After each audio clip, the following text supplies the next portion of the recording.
ఇంద్రకీలాద్రిపై అమ్మవారి దర్శనం అనంతరం మీడియాతో మాట్లాడిన సీఎం చంద్రబాబు నాయుడు విజయవాడ ఉత్సవ కమిటీ సభ్యులను అభినందించిన సీఎం చంద్రబాబు నాయుడు మొట్టమొదటిసారిగా దసరా ఉత్సవాలతో కలిసి విజయవాడ ఫెస్టివల్స్ చేస్తున్నారు. ఒకప్పుడు దసరా ఉత్సవాలు ఉంటే కలకత్తా గుర్తుకు వచ్చేది, లేకపోతే మైసూరు గుర్తుకు వచ్చేది. ఈ సంవత్సరం నుంచి దసరా ఉత్సవాలు అంటే దేశ విదేశాల్లో విజయవాడ అని గుర్తు వచ్చే విధంగా విజయవాడ ఫెస్టివల్స్, దసరా ఉత్సవాలు ఉంటాయి. విజయవాడ ఫెస్టివల్ నిర్వహిస్తున్న నాయకులు, అధికారులకు అభినందనలు. విజయవాడ ఫెస్టివల్ నిర్వహిస్తున్న నాయకులు, అధికారులకు అభినందనలు తెలిపిన సీఎం చంద్రబాబు నాయుడు విజయవాడ ఫెస్టివల్ నిర్వాహకులకు అమ్మవారు అనుగ్రహించి సజావుగా జరగడానికి అన్ని విధాలు ఆశీస్సులు అందజేయాలని కోరుకున్న సీఎం చంద్రబాబు నాయుడు మొట్టమొదటిసారిగా విజయవాడ ఫెస్టివల్స్ కూడా దీంతో కలిపి చేస్తున్నారు.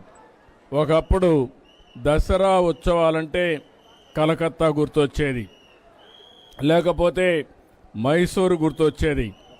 ఈ సంవత్సరం నుంచి దసరా ఉత్సవాలంటే దేశ విదేశాల్లో గుర్తొచ్చే విధంగా విజయవాడ ఫెస్టివల్స్ ఉంటాయి, విజయవాడ దసరా ఉత్సవాలు ఉంటాయని చెప్పి కూడా నేను మీకు తెలియజేసుకుంటూ, ఆ దసరా ఉత్సవాల్ని బ్రహ్మాండంగా సెలబ్రేట్ చేస్తున్నటువంటి విజయవాడ నాయకులందరినీ పేరు పేరున అధికారుల్ని, నాయకుల్ని పేరు పేరు అభినందిస్తున్నా.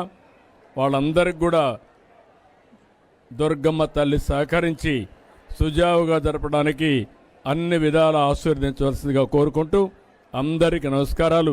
జై హింద్.